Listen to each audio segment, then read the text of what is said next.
इस वीडियो में हम बात करेंगे आईपीसी के सेक्शन 32 के बारे में। पिछले वीडियो में हमने बात की थी आईपीसी के सेक्शन 31 के बारे में। अगर वो वीडियो आपने नहीं देखी तो वीडियो सेक्शन में जाके देख सकते हैं। अब आईपीसी का सेक्शन जो 32 है, जो धारा 32 है, इसकी सबसे पहले मैं डेफिनेशन आपको पढ़ के बताता हूँ। उसके बाद एक एक वर्ड आपको सिंपल शब्दों में क्लियर करूँगा। इसकी डेफिनेशन है, in every part of this code. इसमें कोड किसको कहा गया है? इंडियन पीनल कोड को कहा गया है, आईपीसी को कहा गया है।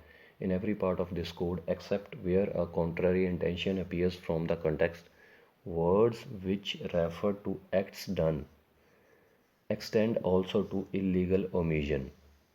देखिए, इसमें ये दो वर्ड जो हैं वो सबसे ज़्यादा इंपॉर्टेंट हैं, एक्ट्स डन और इलीगल ओमिशन। इसमें यह कहा गया है कि अगर किसी सेक्शन के अंदर इलीगल ओमिशन नहीं लिखा गया है, सिर्फ एक्ट्स डन लिखा हुआ है।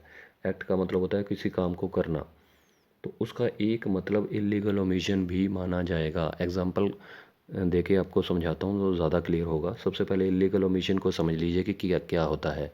कि अगर कोई व्यक्ति, कोई इंसान किसी काम को करने के लिए लीगली रूप से बाउंड है, कानूनी रूप से उस काम को करने के लिए बाध्य है, जैसे कि कोई पुलिस ऑफिसर है, उसके पास कोई एफआईआर लिखवाने जाता है, तो वो कानूनी रूप से जो पुलिस ऑफिसर है, जो एसएचओ है, वो बाउंड है, उसको एफआईआर लिखनी ही पड़ेगी। लेकिन अगर वो मना कर देता है तो वो क्या कर रहा है? इलीगल ओमिशन कर रहा है। तो इलीगल ओमिशन आपको क्लियर होगा कि क्या होता है।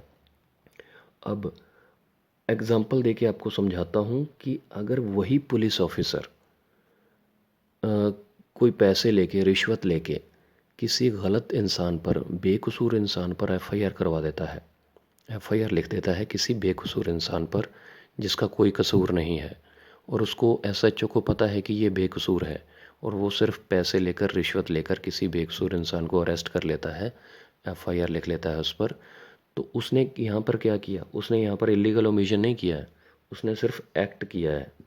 लेकिन ये एक्ट जो है वो इलीगल है। अगर कहीं पर ये लिखा हुआ है कि वो एक्ट इलीगल है, गलत है, गैर कानूनी है, तो उस एक्ट को ऑटोमेटिकली इलीगल ओमिशन माना जाएगा, और उस सेक्शन के अंदर इलीगल ओमिशन ऑटोमेटिकली साथ में जुड़ जाएगा। तो यहाँ पर यही समझाया गया है कि अगर किसी सेक्शन के अंदर इलीगल ओमिशन स्पेसिफिक रूप से नहीं लिखा हुआ है, लेकिन सिर्फ किसी ने कोई एक्ट किया है, एक्ट्स डन, कि कोई काम किया है और वो काम इलीगल है, गैर कानूनी है, तो उसको ऑटोमेटिकली इलीगल ओमिशन माना जाएगा। जैसे कि एसएचओ वाला मैंने एग्जांपल आपको दिया कि उसने अगर एफआईआर लिखने से मना कर दिया, वो तो डायरेक्ट इलीगल ओमिशन है ही। लेकिन उसने कोई अगर ऐसा एक्ट किया जो कि गैर कानूनी है, जैसे किसी गलत आदमी पर एफआईआर लिख दी, तो उसमें इलीगल ओमिशन तो नहीं है, लेकिन उसने कोई ऐसा एक्ट तो कर दिया जो कि इलीगल है, तो उसको ऑटोमेटिकली जो है इलीगल ओमिशन माना जाएगा। तो वो इलीगल ओमिशन जो है उस सेक्शन के अंदर ऑटोमेटिकली जुड़ जाएगा। तो यही बताया गया है आईपीसी के सेक्शन 32 के अंदर। तो उम्मीद करता हूँ आपको क्लियर हो गया होगा। अगर कोई कन्फ्यूजन रह गई हो तो प्लीज़ कमेंट करके आप पूछिएगा, और लॉ से रिलेटेड कोई और भी जानकारी चाहिए तो भी आप कमेंट कर सकते हैं। और जाने से पहले इस चैनल को सब्सक्राइब ज़रूर कर लीजिएगा, क्योंकि इस चैनल पर कानून से रिलेटेड वीडियोस सिंपल लैंग्वेज में बनाए जाते हैं, जो कि आपको जानकार बनाते हैं, सशक्त बनाते हैं। तो चैनल ज़रूर सब्सक्राइब कीजिएगा और कमेंट भी कीजिएगा ये वीडियो आपको कैसी लगी। शुक्रिया ये वीडियो देखने के लिए। नेक्स्ट वीडियो में बात करेंगे आईपीसी के सेक्शन 33 के बारे में। धन्यवाद।